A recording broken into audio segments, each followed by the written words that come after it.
MCG వేదికగా జరిగిన రెండో టీ20 మ్యాచ్లో మన టీమిండియా ఘోరంగా ఓడిపోయింది.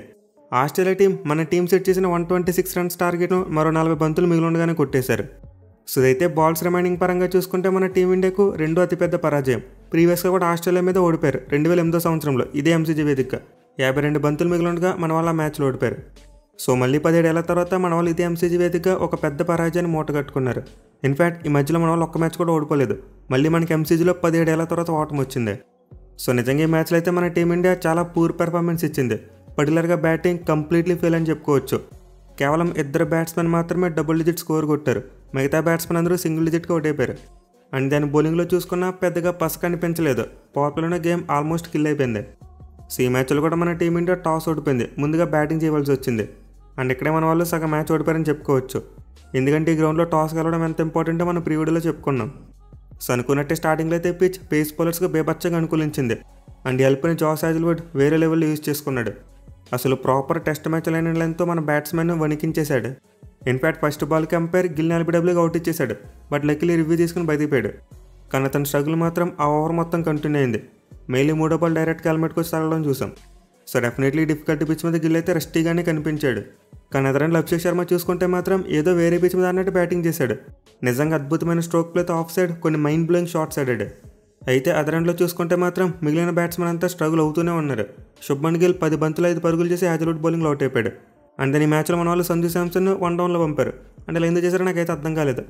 లాస్ట్ మ్యాచ్లో సూర్యకుమార్ యాదవ్ 1 డౌన్లో బ్యాటింగ్ వచ్చి బ్రిలియంట్గా కొట్టాడు. మరి సడన్గా ఈ మ్యాచ్లో Sanju Samson up the order ఎందుకు పంపారో నాకు అర్థం కాలేదు. అది కూడా బ్యాటింగ్ చేయడానికి డిఫికల్ట్గా ఉన్న కండిషన్స్లో అతను ముందు పంపారు. సో ఇదైతే కొంతవరకు పూర్ కాల్ అని చెప్పుకోవాలి. ఎందుకంటే ఈ సిరీస్ ఇంకా స్టార్టింగ్ స్టేజ్లోనే ఉంది. ఒక 3-4 మ్యాచ్లు అయిపోయి సంజు శాంసన్కి బ్యాటింగ్ ఆడే ఛాన్స్ రాలేదు. సో 1 డౌన్లో పంపుతామంటే ఒక అర్థం ఉంది. బట్ అనవసరంగా ఫినిషర్ రోల్ ఇచ్చిన సంజు శాంసన్ ఈ మ్యాచ్లో అప్ ది ఆర్డర్ పంపారు. దీంతో తిలక్ వర్మ నెంబర్ 5లోకి వెళ్ళి బ్యాటింగ్ చేయవలసి వచ్చింది.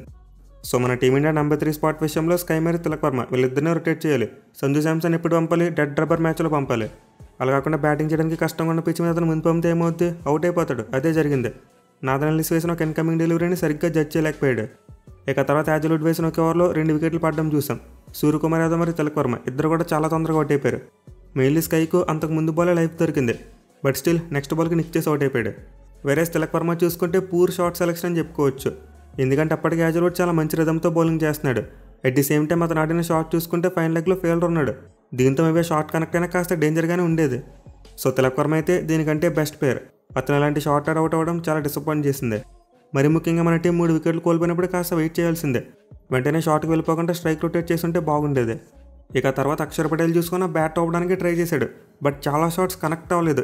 ఇన్సైడ్ ఎడ్జ్లు తగలడం లేకపోతే మిస్ అవ్వడం జరిగింది. సో క్లియర్లీ పిచ్ అయితే బ్యాటింగ్కు మరీ అంత అనుకూలంగా లేదు. దీంతో మన బ్యాట్స్మెన్ కండిషన్స్ని అర్థం చేసుకుని బ్యాటింగ్ స్టైల్ మార్చుకుంటే సరిపోయేది. ఈ పిచ్ మీద 160 స్కోర్ కొట్టిన చాలా మంచి విన్నింగ్ టోటల్. బట్ మన వాళ్ళ బ్యాటింగ్ అప్రోచ్ చూసుకుంటే 200 కొట్టేస్తామన్నట్టు బ్యాట్ ఊపారు.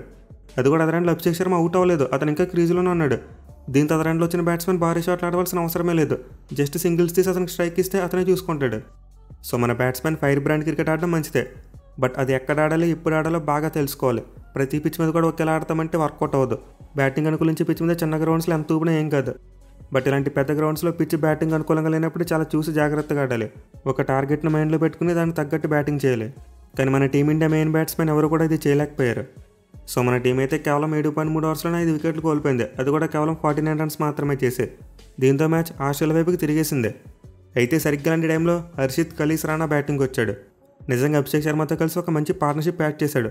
మిగిలిన వికెట్ల పతనాన్ని అయితే ఆపాడు. సో ఇద్దరైతే 6 వికెట్కు 47 బంతులో 56 పరుగుల పార్ట్నర్షిప్ యాడ్ చేశారు. అండ్ ఈ పార్ట్నర్షిప్ విషయంలో డెఫినెట్లీ హర్షిత్ రాణాని మెచ్చుకోవాలి. ఎందుకంటే అతను సిన్సియర్గా తన బ్యాటింగ్ను ప్రూవ్ చేసుకోవడానికి ట్రై చేశాడు. కానీ ఇదే ఈ పార్ట్నర్షిప్లో బ్యాక్ ఫైర్ అయింది. సో ఈ పార్ట్నర్షిప్లో చూసుకుంటే హర్షిత్ రాణా 33 బాల్స్ ఫేస్ చేశాడు. వేరే అభిషేక్ శర్మ కేవలం 14 బాల్స్ మాత్రమే ఫేస్ చేశాడు. Which means Rana Abhishek Sharma face చేసిన బాల్స్ కంటే డబుల్ కంటే ఎక్కువ బాల్స్ ఫేస్ చేశాడు. మెయిన్లీ ఓవర్ మొత్తం ఆడేసి లాస్ట్ బాల్కి సింగిల్ తీసేవాడు. సో విధంగా కావాలని చేశాడో లేకపోతే తెలియక చేశాడో ఆర్ఎల్స్ ఎవరో చెప్తూ చేశాడో తెలియదు, కానీ చాలా అంటే చాలా బ్యాక్ ఫైర్ అయింది. నార్మల్గా కొత్త బ్యాట్స్మెన్ సింగిల్స్ తీసుకుంటూ సెట్ అయిన బ్యాట్స్మెన్కి స్ట్రైక్ ఇస్తారు. కానీ పార్ట్నర్షిప్లో మాత్రం అది రివర్స్లో జరిగింది. పైగా చిత్రాన్ని ఒక ఓవర్లో లాస్ట్ బాల్కి సింగిల్ డినై చేయడం చూసాం. అభిషేక్ శర్మ సింగిల్కి పిలిస్తే అతను సింగిల్కి వెళ్ళలేదు. ఇది ఎక్కడ మ్యాజిక్ నాకు అర్థం కాలేదు. హర్షిత్ రాణా అయితే మన మెయిన్ బ్యాట్స్మెన్తో కంపేర్ చేసుకుంటే చాలా మంచి నాక్ ఆడాడు. బట్ ఆ నాక్ తన పర్సనల్గా ఆడుకున్నట్టుంది. అంటే నేను బ్యాటింగ్లో రన్స్ కొట్టి ఏదో ప్రూవ్ చేసుకోవాలన్నట్టు బ్యాటింగ్ చేశాడు, కానీ టీమ్ కాజ్ కోసం బ్యాటింగ్ చేయలేదు. ఇన్ఫాక్ట్ ఈ నాక్ ఇలా వికెట్లు పడినప్పుడు వచ్చింది కాబట్టి పెద్దగా ఎవరు క్రిటిసైజ్ చేయరు. అదే నార్మల్ సర్కమ్స్టాన్స్లో వికెట్లు పడినప్పుడు ఇలాంటి నాకౌట్ ఉంటే ఖచ్చితంగా హర్షిత్ని బాగా ట్రోల్ చేసేవారు. ఇనిహో ఒప్పుకొని తీరాలి, హర్షిత్ రాణా ఒక పెద్ద సిక్సర్ కొట్టాడు, అది కూడా 104 మీటర్ల భారీ 6. కానీ ట్రాజడీ ఏంటంటే అతను బౌలింగ్ వేసినప్పుడు ఇంతకంటే పెద్ద 6 సమర్పించుకున్నాడు. సో దాని గురించి కాస్త వీడియోలో ముందుగా చెప్పుకుందాం. ఇక హర్షిత్ రాణా ఓడిపోయిన తర్వాత మళ్ళీ వికెట్ల పతనం మొదలైంది. మన వాళ్ళు వరుసగా వికెట్లు కోల్పోయారు. సో ఈ మ్యాచ్లో మన టీమిండియాకి ఏదైనా పాజిటివ్ ఉందంటే అది కేవలం అభిషేక్ శర్మ బ్యాటింగ్ మాత్రమే. నిజంగా మైండ్ బ్లోయింగ్ బ్యాటింగ్ చేశాడు. అదనంలో ఉన్న బ్యాట్స్మెన్ పిచ్ మీద సర్వ్ అవ్వడానికి కష్టపడుతుంటే అతను మాత్రం అద్భుతమైన బ్యాటింగ్ చేశాడు. కేవలం 37 బంతుల్లోనే 183 స్ట్రైక్ రేట్తో 68 పరుగులు చేశాడు. ఇన్ఫాక్ట్ తన హాఫ్ సెంచరీని కేవలం 25 బాల్స్లోనే ఫినిష్ చేశాడు. అభిషేక్ శర్మ అయితే తన కెరీర్లో 8 50+ స్కోర్స్ కొట్టాడు. అయితే 8 50+ స్కోర్స్లో 7 సార్లు 25 లేదా అంతకంటే తక్కువ బాల్స్లోనే 50 కంప్లీట్ చేశాడు. విచ్ మీన్స్ తన బ్యాటింగ్ పవర్ ఏ రేంజ్లో ఉందో అర్థం చేసుకోవచ్చు. పర్టికులర్గా ఈ మ్యాచ్లో మాత్రం గ్యాప్స్ని బాగా ఫైండ్ చేశాడు. ఫీల్డ్ రిస్ట్రిక్షన్స్ యూజ్ చేసుకుంటూ ఆఫ్ సైడ్ బౌండరీని బాగా టార్గెట్ చేశాడు. And then later of the innings leg side కూడా కొట్టాడు. అభిషేక్ శర్మ నాక్ అయితే ఇది highest quality knock. Unfortunately losing కాజ్లో వచ్చింది కాబట్టి ఎవరు పెద్దగా గుర్తించుకోరు. బట్ ఈ నాక్ మాత్రం మరోసారి అభిషేక్ శర్మ ఎంత గొప్ప ప్లేయరో ప్రూవ్ చేసిందని చెప్పుకోవాలి. ఎనీవే అభిషేక్ శర్మ హర్షిత్ రాణా మంచిగా ఉన్నప్పటికీ మిగతా బ్యాట్స్మెన్ అందరూ ఫెయిల్ అయిపోయారు. ఎవరు కూడా కనీసం 10 పరుగుల మార్కును కూడా అందుకోలేకపోయారు. అందరూ సింగిల్ డిజిట్ స్కోర్కి అవుట్ అయ్యారు. సో ఇదైతే కంప్లీట్ బ్యాటింగ్ ఫెయిలియర్ అని చెప్పుకోవాలి. మెయిల్ హర్షిత్ రాణా అనే కైండ్ ఆఫ్ ఇన్నింగ్స్ ముందు వచ్చుంటే సరిపోయేది. అంటే తిలక్ వర్మనో లేకపోతే అక్షర్ పటేలో టైం తీసుకుని కాస్త మెల్లగా ఉంటే సరిపోయేది. కానీ ఇక్కడ మనం వాళ్ళని కూడా బ్లేమ్ చేయలేం. ప్రతి మ్యాచ్లో డిఫరెంట్ బ్యాటింగ్ పొజిషన్ వస్తుంది. ఇన్ఫాక్ట్ తిలక్ వర్మ గత 8 T20 మ్యాచెస్లో 5 డిఫరెంట్ పొజిషన్స్లో బ్యాటింగ్ చేశారంట. అంటే దీన్ని బట్టి అర్థం చేసుకోవచ్చు టీంలో అతని రోల్ ఎంత కన్ఫ్యూజింగ్గా ఉందనేది.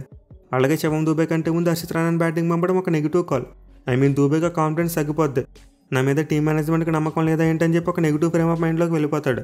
సో మన టీం మేనేజ్మెంట్ ఈ బ్యాటింగ్ ఆర్డర్ విషయంలో ఎక్కువగా ప్రయోగాలు చేయకపోతేనే బెటర్. అదర్వైజ్ మన టీమిండియాకి ఇలాంటి కొలాప్సులు తప్పవు. ఇక బౌలింగ్ విషయానికి వస్తే పెద్దగా చెప్పుకోవడానికి ఏమీ లేదు. ఫస్ట్ ఓవర్లో బుమ్రా బాగా వేశాడు. బట్ సెకండ్ ఓవర్లో హర్షిత్ రన్స్కి వెళ్ళాడు. And then again third over and fourth over చూసుకుంటే ఫుల్గా కొట్టేశారు. మెయిలీ బుమ్రా తను వేసిన 2 ఓవర్లో వికెట్ కోసం గట్టిగా ట్రై చేశాడు. దీనివల్ల తన లైన్ తప్పి ఎక్స్ట్రా రన్స్ అవ్వడం జరిగింది. సో క్లియర్లీ పవర్ ప్లేలో బుమ్రా మరి హర్షిత్ రాణా ఈ కాంబినేషన్ వర్కౌట్ అవ్వదు. ఎందుకంటే మనకి కొత్త బాల్ని బాగా స్వింగ్ చేసే బౌలర్ కావాలి కానీ డెక్ని హిట్ చేసే బౌలర్ కాదు.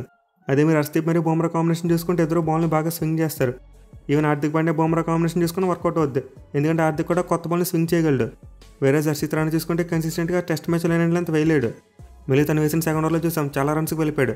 ఇన్ఫాక్ట్ మిచెల్ మార్ష్ ఆ స్క్వేర్ లెగ్ పై నుంచి ఒక భారీ సిక్సర్ కొట్టాడు. అది కూడా ఎన్ని మీటర్లు 124 మీటర్లు పోయింది. హర్షిత్ రాణా బ్యాటింగ్ చేసినప్పుడు 104 మీటర్లు భారీ 6 కొట్టాడు. కానీ బౌలింగ్ చేస్తున్నప్పుడు 124 మీటర్ల భారీ సిక్సర్ కొట్టించుకున్నాడు. సో మిచెల్ మార్ష్ కొట్టిన సిక్సర్ అయితే క్రికెట్ హిస్టరీలో one of the longest sixes అని చెప్పుకోవచ్చు. నిజంగా 80 మీటర్ల బౌండరీ లైన్ ఉన్న గ్రౌండ్లో అతను ఏకంగా సెకండ్ టైర్లోకి బాల్ కొట్టాడు. ఇక తర్వాత మన స్పిన్నర్స్లో చూసుకుంటే వరుణ్ చక్రవర్తికి మంచిగానే బౌలింగ్ పడింది. 2 వికెట్లు కూడా తీశాడు. ఇన్ఫాక్ట్ ట్రావిస్ హెడ్ వికెట్ విషయంలో తిలక్ వర్మ బౌండరీ లైన్ దగ్గర ఎక్సలెంట్ క్యాచ్ తీసుకున్నాడు. అలాగే తర్వాత వరుణ్ చక్రవర్తి టిమ్ డేవిడ్తో మైండ్ గేమ్స్ ఆడడం చూసాం. ఆ షార్ట్ స్క్వేర్ లెగ్ ఫీల్డర్ని పెట్టి టీస్ చేశాడు. దీంతో కన్ఫ్యూజ్ అయిన టిమ్ డేవిడ్ వరుణ్ చక్రవర్తిగా క్యాచ్ ఇచ్చి అవుట్ అయిపోయాడు. సో మన వాళ్ళు బౌలింగ్ చేస్తున్నప్పుడు తిలక్ వర్మ క్యాచ్ అండ్ ఈ ప్లానింగ్ 2 బాగా నచ్చాయి. కానీ మిగతాదంతా మాత్రం చాలా వరకు ట్రాష్ అనిపించింది. ఈవెన్ దో కుల్దీప్ యాదవ్ 2 వికెట్లు తీసినప్పటికీ భారీగా కొట్టించుకున్నాడు. అలాగే బుమ్రా కూడా చివరిలో 2 వికెట్లు తీశాడు. బట్ అప్పటికే మ్యాచ్ అయిపోయింది. కానీ సర్ప్రైజింగ్లీ మ్యాచ్లో అక్షర్ పటేల్కి బౌలింగ్ ఇవ్వలేదు. అలాగే హర్షిత్ రాణా కూడా 2 ఓవర్ల 27 పరుగులు ఇచ్చిన తర్వాత అతను దాచేశారు. ఈవెన్ కుల్దీప్ యాదవ్ రన్స్కి వెళ్తే అతనికి బౌలింగ్ ఇచ్చారు కానీ హర్షిత్ రాణాని మళ్ళీ బౌలింగ్కి తీసుకురాలేదు. సో నాకైతే హర్షిత్ రాణా మన టీం కోసం ఆడుతున్నాడా లేకపోతే మన టీం అతని కోసం ఆడుతుందనే డౌట్ వస్తుంది. అతను ఎలా అయినా సరే బలవంతంగా ఆల్రౌండర్ చేసే ప్రయత్నం చేస్తున్నారు. దీనివల్ల అతను ఏదో ఒక స్కిల్ మీద ఫోకస్ పెట్టలేకపోతున్నాడు. మళ్ళీ తను ప్రూవ్ చేసుకోవడం కోసం తనకు తెలియకుండా మన టీంకి డ్యామేజ్ చేస్తున్నాడు. అట్ ది సేమ్ టైం తన బ్యాటింగ్ మీద ఎక్కువ ఫోకస్ పెట్టడం వల్ల బౌలింగ్ చెడిపోతుంది. యాక్చువల్గా హర్షిత్ రాణా రోల్ ఏంటి మంచిగా బౌలింగ్ చేయడం, వికెట్లు తీయడం. బట్ మన టీం మేనేజ్మెంట్ ఏం చేయాలనుకుంటుంది, అతను ఆల్రౌండర్గా మార్చాలనుకుంటుంది. దీనివల్ల అతను ఫోర్స్ఫుల్గా తన బ్యాటింగ్ మీద కూడా కాన్సన్ట్రేట్ చేయవలసిన అవసరం ఏర్పడుతుంది.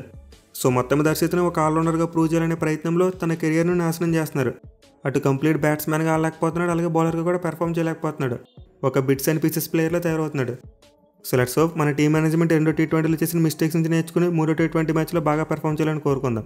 మళ్ళీ మన క్యాప్టెన్స్ ఆ టాస్ కూడా ప్రాక్టీస్ చేస్తే బాగుంటుందేమో. ఎందుకంటే ప్రతి మ్యాచ్లో కూడా టాస్ ఓడిపోతున్నాం. సో ఫిల్మ్ 3 T20 మ్యాచ్లో మన టీం ఇండియా టాస్ గెలవడంతో పాటు మ్యాచ్ గెలవాలని కూడా కోరుకుందాం. Thank you for watching. Have a nice day.